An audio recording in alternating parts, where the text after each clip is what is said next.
আমরা প্রথমেই জেনেছি বর্তনীর তড়িৎ বর্তনীর যেই অংশে অন্য শক্তি থেকে তড়িৎ শক্তি রূপান্তর ঘটে সেখানে তড়িৎচালক বলের সৃষ্টি হয় এবং বর্তনীর যে অংশে তড়িৎ শক্তি থেকে অন্য শক্তি রূপান্তর ঘটে সেখানে বিভব প্রভেদ সৃষ্টি হয়।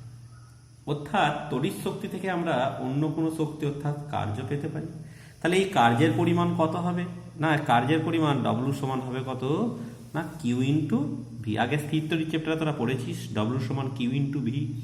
তাহলে অর্থাৎ একক অনুযায়ী গেলে কার্যের একক জুল, তাহলে জুল সমান হবে কুলম, আধান একক কুলম ইন্টু কি ভোল্ট। বোঝা গেছে? তাহলে এই তড়িৎগতভাবে কার্য জুলের সংজ্ঞা আমরা পেতে পারি যে 1 কুলম আধান 1 ভোল্ট বিভব পথে অতিক্রম করতে যে পরিমাণ কার্য করবে সেটাই হবে কি 1 জুল। তাহলে আবার আমরা জানি কিউ সমান কত আইটি, তাহলে অতএব ডব্লু সমান কি হবে আইটি গণিত ভি, তাহলে অতএব ডব্লু সমান হবে ভি আইটি। তাহলে এখন এই তড়িতের ক্ষেত্রে আমরা দুরকম যন্ত্র পাবো, একটা হচ্ছে সক্রিয় যন্ত্র আর একটা হচ্ছে নিষ্ক্রিয় উপাদান বা নিষ্ক্রিয় রোধ বলা হয়ে থাকে। নিষ্ক্রিয় কেন? না, যদি বর্তনীর যে অংশে বা যে তড়িৎ যন্ত্রে তাপ কেবলমাত্র তাপ উৎপন্ন হয়, মানে তড়িৎ শক্তি থেকে কেবলমাত্র তাপ শক্তি উৎপন্ন হয়, সেই যন্ত্রটাকে বলা হবে কি নিষ্ক্রিয় যন্ত্র, মানে সেখানে বা অকার্যকর যন্ত্র, এখানে শুধুমাত্র তাপ উৎপন্ন হচ্ছে বলে। আর যেখানে তড়িৎ শক্তি থেকে অন্য শক্তি বা যান্ত্রিক শক্তি বা অন্য শক্তি রূপান্তর ঘটে সেই যন্ত্রটাকে বলা হবে কি সক্রিয় যন্ত্র। যেমন বৈদ্যুতিক পাখা, সঞ্চয়ক কোষ আহিত করা হচ্ছে যখন সেটাকে, তাহলে সক্রিয় যন্ত্র।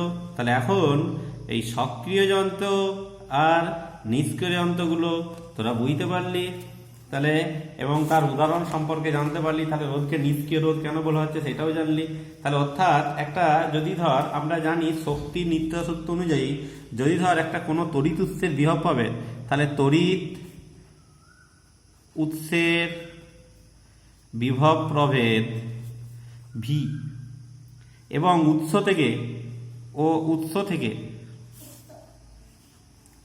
থেকে মোট প্রবাহ মাত্রা আই হলে টি সময়ে ব্যয়িত শক্তি কত হবে ভিআই। বুঝতে পেরেছিস? এবার ধর আমি বর্তনীটা একটু এঁকে ফেলছি।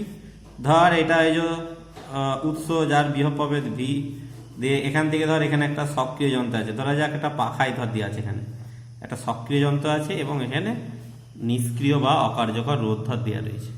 তাহলে এখন এই সক্রিয় ধরা যাক এই পোয়া মাত্রা ধর আই আমি ধরছি, তাহলে পোয়া মাত্রা আই ধরছি এবং এখানে এই সক্রিয় যন্ত্রের বিভব পতন আমি ধরছি কত ভি0। বুঝতে পেরেছি? সক্রিয় যন্ত্রের বিভব পতন আমি ধরছি ভি0 এবং এই নিষ্ক্রিয় রোধ আর, তাহলে আমরা কি পেয়েছি? তাহলে এই নিষ্ক্রিয় রোধের দুপ্রান্তের বিভব পতন কত হবে? যেহেতু পোয়া মাত্রা আই, তাহলে কি হবে রোধের দুপ্রান্তের বিভব পতন, রোধের দুই প্রান্তের বিভব পতন কত হবে আইআর। তার মানে এখানে ব্যয়িত শক্তি কত? তাহলে অতএব সক্রিয় যন্ত্রে ব্যয়িত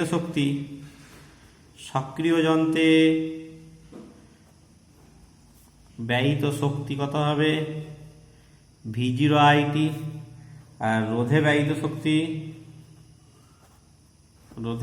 শক্তি কি হবে আইআর ইন্টু আইটি, তার মানে আই স্কোয়ার আর টি। ব্যাপারটা বুঝতে পারলি? এটা হলো আই স্কোয়ার আর টি। তাহলে এক্ষেত্রে আমরা তাহলে অতএব মোট ব্যয়িত শক্তি ভি আইটি শক্তি সংরক্ষণ সূত্র থেকে এটা সমান হবে ভি0 IT plus I square R টি। বুঝতে পেরেছিস? তাহলে এই আই স্কোয়ার আর টি এইটাই কার সঙ্গে সমান? এটাই উৎপন্ন তাপ এইচ এর সঙ্গে সমান। কি বলছি বুঝতে পেরেছিস?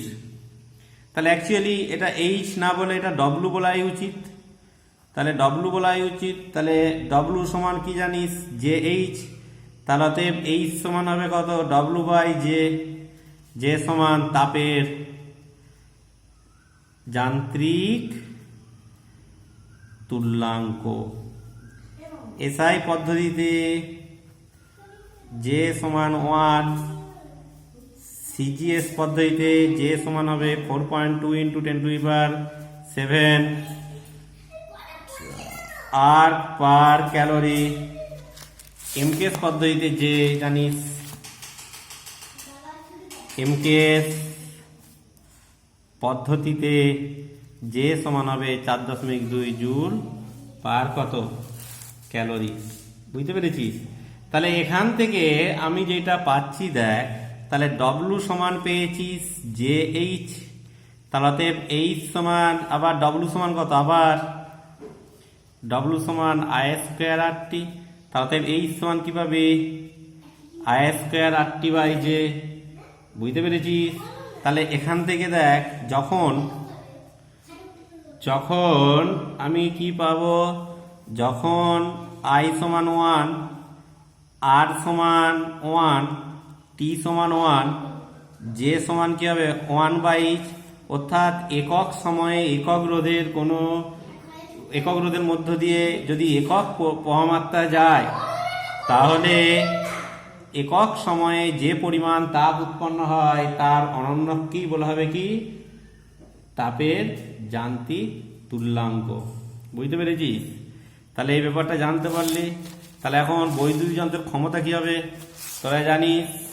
বৈদ্যুতিক যন্ত্রের শক্তি জানলি, ডব্লু সমান কত ভিআইটি, তার মানে ক্ষমতা সমান হবে কি ডব্লু/টি, মানে ভি × আই, অর্থাৎ প্রবাহমাত্রা ভোল্টেজ গুণ করে দিলি ক্ষমতা পি সমান পেয়ে যাবি।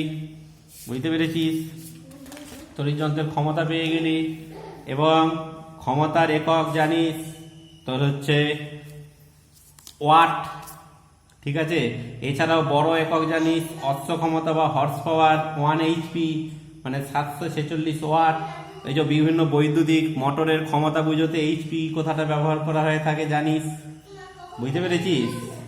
তাহলে এখন নিষ্ক্রিয় রোধের ক্ষমতার পেয়েছিস, নিষ্ক্রিয় রোধে ব্যয়িত শক্তি কি পেয়েছিস আই স্কোয়ার আর টি, শক্তি হচ্ছে কত আই স্কোয়ার আর টি। তাহলে ক্ষমতা কত হবে, ক্ষমতা হবে আই স্কোয়ার আর, এটা সমান দেখ আই সমান জানিস ভি/আর, তাহলে ভি/আর তার হোল স্কোয়ার × আর, মানে v²/r, এটা সমান আবার কি পাবি ভি × আই, এটাও পেয়ে যাবি। বুঝতে পেরেছিস? তাহলে এখন কি দেখতে পাচ্ছিস এই ফর্মুলা অনুযায়ী দেখ, এখন ঘটনা হচ্ছে যখন এই যে হাই টেনশন লাইন, যে বৈদ্যুতিক লাইনগুলো, এই লাইনগুলোতে যখন তড়িৎ শক্তি প্রেরণ করা হয়, ধর ভি বিভবের আই প্রবাহমাত্রা প্রেরণ করা হচ্ছে, তাহলে তড়িৎ বর্তনীতে ভি বিভবে আই তড়িৎ প্রবাহ পাঠালে, বুঝতে পেরেছিস? যদি প্রবাহ পাঠানো হয় তাহলে ক্ষমতা কি হবে পি সমান ভি × আই। তাহলে অতএব আই সমান কি হবে p/v। তাহলে পি হচ্ছে যে ক্ষমতার শক্তি প্রেরণ করছিস, যত বেশি ক্ষমতা প্রেরণ করা হবে ওই সরবরাহ লাইনে, সেটাকে হাই টেনশন লাইন বলা হচ্ছে। যে উচ্চ ক্ষমতা প্রেরণ করা হয় যে লাইনগুলোতে, হাই টেনশন লাইন বলা হচ্ছে। তাহলে এখন যেই তারের মধ্য দিয়ে প্রবাহ পাঠানো হচ্ছে সেই তারেও তো কিছু শক্তি ক্ষয় হবে। কেন ক্ষয় হবে? কারণ সেই তারের একটা রোধ আছে। যদি সরবরাহ লাইনের রোধ আর হয়, তাহলে ব্যয়িত ক্ষমতা কত হবে? ব্যয়িত ক্ষমতা হবে আই স্কোয়ার আর। আই মানে কি পেয়েছিস p/v সমান p² v² × আর, তার মানে ব্যয়িত ক্ষমতা p', তাহলে p' প্রপোর্শনাল টু কি হচ্ছে 1/v²। যেহেতু আর ও পি কি একটা নির্দিষ্ট ক্ষমতা পাঠানো হচ্ছে, বেশি ক্ষমতা, যেমন ধর ওই যে বলা হচ্ছে যে 420 কিলোওয়াট ক্ষমতার লাইন ধর একটা বলা হচ্ছে, তাহলে আর ও পি এটা কি স্থির তো। তাহলে এখন ঘটনা যেটা দেখ, এই ফর্মুলা অনুযায়ী কি দেখতে পাচ্ছিস, ভোল্টেজটা যত বেশি হচ্ছে তত কি হচ্ছে, কম পরিমাণ শক্তি ব্যয়িত হচ্ছে। সেই জন্য তোর হচ্ছে উচ্চ ক্ষমতা সরবরাহ লাইনে কি হবে, বহু দূরবর্তী। এই কারণে দূর সংবহনের ক্ষেত্রে উচ্চ বিভব যুক্ত সরবরাহ লাইন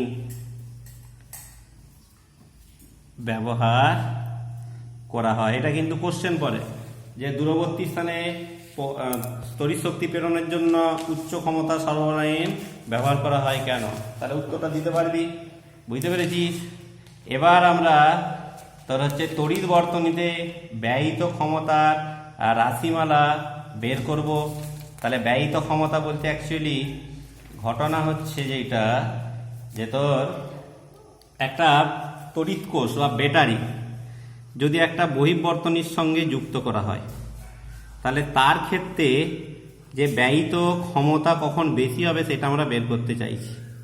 ধরা যাক একটা তড়িৎ কোষ, তার তড়িৎচালক বল ই এবং আভ্যন্তরীণ রোধ হচ্ছে আর, বুঝতে পেরেছিস।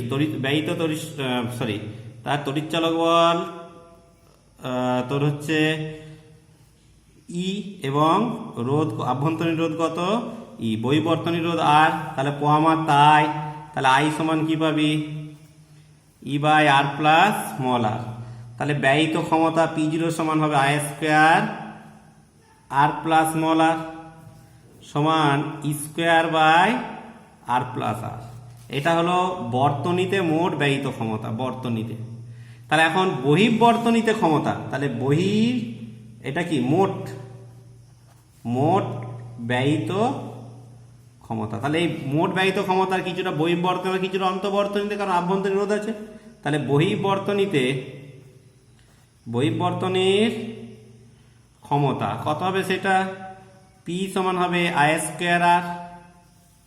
তাহলে অতএব পি সমান হবে আই মানে কি পেয়েছিস, ই বাই আর প্লাস স্মল আর, তার হোল স্কোয়ার ইন্টু কত আর। তার মানে পি সমান হবে E square R by R plus r, তার কি হোল স্কোয়ার। তাহলে সর্বোচ্চ ক্ষমতা পি সর্বোচ্চ হওয়ার জন্য কি হবে, DP by D R equal to 0, মানে বহির্বর্তনীয় রোধ কত হলে সর্বোচ্চ হবে। তাহলে এখান থেকে ডেরিভেটিভ করতে হবে। তাহলে অতএব এর ডেরিভেটিভ করলে স্কোয়ারটা ধ্রুবক, স্কোয়ার ইন্টু ডেরিভেটিভ সূত্র কি R plus r whole to power 4 into কি হবে 1 ইন্টু আর প্লাস আর, তার কি whole square minus 2 into R minus r, sorry R plus r into কি হবে আর, এটা সমান 0। তাহলে অতএব এখান থেকে দেখ তোর হচ্ছে কি পাচ্ছিস, আর প্লাস আর কমন নিয়ে নিলে R plus r minus 2r equal to 0। তাহলে অতএব যেটা পাওয়া যাচ্ছে দেখ তোর হচ্ছে আর ইকুয়াল টু কত আর, অর্থাৎ অন্তর্বর্তনীর রোধ ও বহির্বর্তনীর রোধ সমান হলেই ব্যয়িত শক্তি হবে সব থেকে বেশি। তাহলে অতএব পি ম্যাক্স ইকুয়াল টু হবে square R by R plus r তার হোল স্কোয়ার সমান স্কোয়ার বাই 4r সমান স্কোয়ার বাই 4 স্মল আর। বুঝতে পেরেছিস, এগুলো জানতে পারলি। তাহলে এবারে বিভিন্ন রকম বর্তনীর ক্ষেত্রে শক্তি বার করতে হবে। জুল সমান তো পেয়েছিস আগে, ওয়াট ইন্টু সেকেন্ড মানে জুল বা volt into ampere into second. ব্যয়িত বৈদ্যুতিক শক্তির একক জানিস, বিওটি ইউনিট বা কিলোওয়াট আওয়ার। সম্পর্কটা কি না, 1 কিলোওয়াট ক্ষমতা সম্পন্ন কোনো তড়িৎযন্ত্র 1 ঘন্টায় যে পরিমাণ শক্তি ব্যয়িত করবে তাকে বলা হবে 1 বিওটি ইউনিট। তাহলে 1 বিওটি ইউনিট সমান কত হবে, সমান হবে 1 কিলোওয়াট আওয়ার সমান 1000 ওয়াট আওয়ার। তাহলে সমান 1000 watt into 1000 watt into 3600 second মানে 3.6 ইন্টু 10⁶ জুল। বুঝতে পেরেছিস? তাহলে ধর এখন আমরা কোনো বৈদ্যুতিক যন্ত্রের রেটিং দেওয়া থাকে, রেটিং বলতে অ্যাকচুয়ালি বৈদ্যুতিক রেটিং বলতে সেটা বোঝায় তার হচ্ছে কত বিভবে যুক্ত করলে কত ক্ষমতা সেটা ব্যয়িত করবে। ধর একটা তড়িৎ যন্ত্রের রেটিং দেওয়া আছে 220 ভোল্ট 100 ওয়াট, তার মানে 220 ভোল্ট লাইনে যোগ করলে সেটা 100 ওয়াট শক্তি ব্যয় করবে। তাহলে যদি ওই 100 ওয়াট বাল্বটা, ধর একটা বাল্ব বলছি আমি, তাহলে 100 ওয়াট বাল্বটা যদি 5 মিনিট বা ধর প্রত্যেক দিন 5 ঘন্টা করে, তাহলে যদি 5 ঘন্টা করে 30 দিন চলে তাহলে কত শক্তি ব্যয় করবে? না 100 ইন্টু 5 প্রত্যেক দিন বাই এই গণিত 30, তাহলে 30 দিনে পেলি, ভাজি তো 1000 করতে হবে তবে সেটা বিওটি ইউনিট পাবে। এভাবে তোরা নিচু ক্লাসেও করেছিস, আবার করতে পারবি। তাহলে এই ক্ষমতা ব্যয়টাকে বলা হয় ওয়াট রেটিং, আর কতখানা ভোল্টেজ ব্যয় করছে সেটাকে বলা হয় ভোল্টেজ রেটিং। তাহলে সেখানে ওই রেটিং থেকে যে ওই সহনশীল পোয়ামাত্রা বের করতে পারবি, কার না ওই তড়িৎ যন্ত্রটা। কেন জানিস? P সমান V ইন্টু I, তাহলে I সমান কি হবে? P বাই V, অর্থাৎ ওয়াট রেটিং ভাজিত ভোল্টেজ রেটিং করলে ওই সরবরাহ লাইন মানে ওই বৈদ্যুতিক যন্ত্রটা সর্বোচ্চ কত পোহামাত্রা সরবরাহ লাইনে লাগানো যেতে পারে সেইটা কিন্তু আমরা বের করতে পারবো। বুঝতে পেরেছিস? তাহলে এখন সেই জন্য কোনো তড়িৎ যন্ত্রের ওই নিরাপদ পোহামাত্রা রাখার জন্য ওই তড়িৎ যন্ত্রে একটা বিশেষ ব্যবস্থা করা থাকে জানিস, যেটাকে বলা হয় ফিউজ বা বর্তনী ছেদক, সার্কিট ব্রেকার। মডার্ন যেটা ফিউজের ক্ষেত্রে কি হয় না জানিস, যে বর্তনীর কোনো একটা অংশকে বিশেষভাবে দুর্বল করে দেওয়া হয়। তাহলে সেই দুর্বল করে দিলে সেটা কি হবে, যে যদি একটা ধর 10 অ্যাম্পিয়ার হয়তো সর্বোচ্চ পোহামাত্রা রাখতে হবে, তাহলে সেখানে এমনভাবে সেটিং করা হয় থাকে ফিউজ তার দেওয়া হয় একটা, যেটা 10 অ্যাম্পিয়ারের বেশি প্রবাহ গেলেই সেটা পুড়ে যাবে। বুঝতে পেরেছিস? তাহলে এছাড়াও এমন বর্তমানে এমসিবি, বা এমসিবি মিনিয়েচার সার্কিট ব্রেকার, যেটা একটা নির্দিষ্ট ভোল্টেজ নির্দিষ্ট পোহামাত্রা বেশি গেলেই সেটা অটোমেটিক কি হবে, সেটা নেমে চলে যাবে, সেটা অটোমেটিক সার্কিটটাকে ব্রেক করে দিবে। এইগুলোকে বলা হচ্ছে সার্কিট ব্রেকার। বুঝতে পেরেছিস? তাহলে এখন আমরা ওই ফিউজ তারের যে নিরাপদ পোহামাত্রা পাওয়ার জন্য যে তার ব্যাসার্ধটা কিরকম হবে সেটা কিন্তু আমরা এটা নির্ণয় করার চেষ্টা করছি। তাহলে ধর একটা ফিউজ তারের দৈর্ঘ্য L এবং ব্যাসার্ধ R, উপাদানের রোধাঙ্ক ρ। তাহলে ফিউজ তারের রোধ R সমান কত হবে? ফিউজ তারের রোধ R সমান হবে কত? ফিউজ তারের রোধ R সমান হবে ρL by pi R square. তাহলে উৎপন্ন তাপ H সমান জানিস, তাপ উৎপন্নের হার H সমান তাপ উৎপাদনের হার বলছে এটা 1 সেকেন্ডে বা প্রতি সেকেন্ডে উৎপন্ন তাপ। H সমান কি জানিস? H সমান হবে I স্কয়ার R বাই কত? J। তাহলে সমান I square rho L by কত? J pi R square. বুঝতে পেরেছিস? তাহলে এখন এই যে তাপটা উৎপন্ন হচ্ছে, এটা ধর এই যে ফিউজ তারের পেনটা ধর ফিউজ তার, তাহলে ফিউজ তারের এই যে তাপটা উৎপন্ন হচ্ছে ওই তাপটা কি হবে? ফিউজ তারের এই পৃষ্ঠতল বরাবর চারদিকে ছড়িয়ে গেলেই কি হবে? ফিউজ তারটা গলবে না। তাহলে সেই কত ক্ষেত্রফলের মধ্যে দিয়ে ওইটা ছড়াবে না, সেটা ক্ষেত্রফলটা জানিস কত না 2 পাই আর এল। তাহলে যদি ওই তাপ ব্যাপনতা বা বিকিরণ প্রতি সেকেন্ডে যে পরিমাণ তাপ বিকিরণ করবে সেটা যদি ছোট হাতের H হয়, তাহলে বিকীর্ণ তাপ প্রতি সেকেন্ডে H ড্যাশ সমান কত হবে? ওই তল দিয়ে না একক ক্ষেত্রফল দিয়ে বিকীর্ণ তাপ হচ্ছে H, তাহলে 2 পাই আর এল এর মধ্যে দিয়ে হবে 2 পাই আর এল ইন্টু H, সেটা H ড্যাশ। তাহলে এখন ফিউজ তারটা না গোলার শর্ত কি হবে? H সমান কি হবে? H dash. তাহলে H সমান কি পেয়েছিস? H সমান পেয়েছিলি I square rho L by J pi R square. এটা সমান H ড্যাশ মানে কত? H ড্যাশ মানে পেয়েছিস 2 পাই আর এল স্মল h। তাহলে অতএব I স্কয়ার সমান কি হচ্ছে 2 pi square J H by rho into কত? R Q. তাহলে অতএব I স্কয়ার প্রপোর্শনাল টু 8⁵ তাহলে ফিউজ তারের দেখতে পেলে এটা ব্যাসার্ধের সঙ্গে সর্বোচ্চ পোহামাত্রার একটা শর্ত আছে। এটা কিন্তু এই সম্পর্কটা প্রতিষ্ঠা করা কিন্তু পরীক্ষার সময় পড়ে, বুঝতে পেরেছি? এটা কিন্তু পরীক্ষার সময় পড়ে। আচ্ছা, এবার বৈদ্যুতিক যন্ত্রের সংযোগের ক্ষেত্রে তোরা জানিস বেশিরভাগ বৈদ্যুতিক যন্ত্রই কি হয়, সমান্তরাল সমবায়ে যুক্ত করা হয়। সেই কারণে প্রত্যেকটা বৈদ্যুতিক যন্ত্রের দুপ্রান্তের বিভব প্রভেদ কি হয়, একই হয়। এবং সেক্ষেত্রে তুল্য ক্ষমতা পি সমান কি হবে, P1 plus P2 plus P3 এরকম হয়ে যাবে পরপর, মানে সমান। যখন আমি সমান্তরালে যোগ করব, আমি যে কোনো বৈদ্যুতিক যন্ত্র মানে তার রোধ আছে, আমি রোধ দিয়েই বুঝাচ্ছি। তাহলে এক্ষেত্রে কোনো ব্যাপার নাই, দুটো হলে এরকম P1 প্লাস P2 হবে। কিন্তু যদি বৈদ্যুতিক যন্ত্রকে শ্রেণীতে যোগ করা হয়, তাহলে শ্রেণীতে যোগ করলে কি হবে না, অ্যাকচুয়ালি যখন সমান্তরাল যোগ করব তার যদি রেটিং জানা থাকে, ভোল্টেজ রেটিং যা থাকবে সেই অনুযায়ী ভোল্টেজ যদি অ্যাপ্লাই করা হয়, তাহলে বা ধর ভি ভোল্টেজে যোগ অ্যাপ্লাই করা হলো, তাহলে ক্ষমতা পি সমান V²/R, কোনো ব্যাপার নেই, যোগ হয়ে যাবে এটা। কিন্তু যদি শ্রেণী সমবায়ে যোগ করা হয় তাহলে কি হবে না, শ্রেণী সমবায়ে যোগ করলে কি হবে, পোহামাত্রাটা একই হবে। তাহলে আমি ধরছি এটার ক্ষমতা P1 ড্যাশ আর এটার ধর P2 ড্যাশ, আমি ধরছি ক্ষমতা। আর সমান্তরাল ক্ষেত্রে P1 প্লাস P2, মানে বুঝতে পেরেছিস যে P1 সমান কি ছিল, V²/R1, আর P2 সমান কি ছিল, V²/R2। তাহলে মোট ক্ষমতা কি হবে, P1 প্লাস P2, তাহলে সেটাই তোর হচ্ছে P এর সঙ্গে সমান হয়ে যাচ্ছিল। কিন্তু এখানে কি হবে, এখানে দেখ পোহামাত্রাটা একই, বুঝতে পেরেছিস, পোহামাত্রাটা একই। তার মানে P1 ড্যাশ সমান কি হবে, I²R, পোহামাত্রা ধর I যাচ্ছে, এখানে যন্ত্র যোগ করা হয়েছে তো, ঠিক আছে। তাহলে I²R আর P2 ড্যাশ সমান কি হবে, এটা I²R1, এটা I²R2। তাহলে সেই অনুপাতটা কিন্তু P1 dash by P2 dash এটা সমান কি হয়ে যাবে, R1/R2। তাহলে শ্রেণী সমবায়ের ক্ষেত্রে দেখ যার রোধ বেশি তার ক্ষমতা বেশি।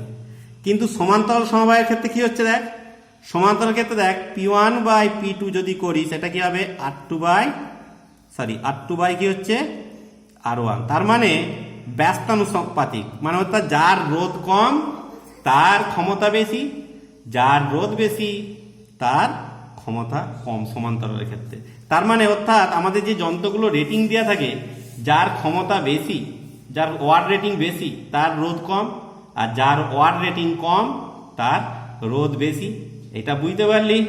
তাহলে এখন শ্রেণী সমবায়ে ধরা যাক ওই P1 আর P2 হচ্ছে তড়িৎ যন্ত্রের রেটিং ছিল, ক্ষমতা রেটিং ছিল, ভি বিভবে P1 আর P2 ক্ষমতার রেটিং ছিল।